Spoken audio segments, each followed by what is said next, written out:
Donc, je reviens sur le rôle du E en français, qui est un E, c'est un rôle fonctionnel. En français, les particularités sont fonctionnelles, elles ne sont pas simplement aléatoires. Ah bon, on dit ça comme ça, pourquoi pas. Le français cherche une raison fondamentale à certaines façons d'écrire. Et notamment le E. En français, le rôle du E, il n'existe absolument dans aucune autre langue.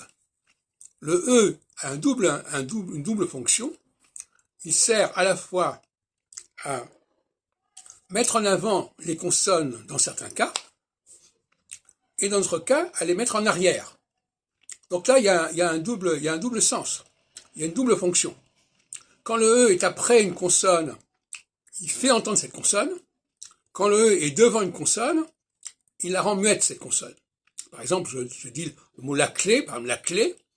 Eh bien, quand je dis la clé, ça s'écrit LEF, ou parfois ça s'écrit E accent aigu, précisément pour rendre compte de ce phénomène. Quand je dis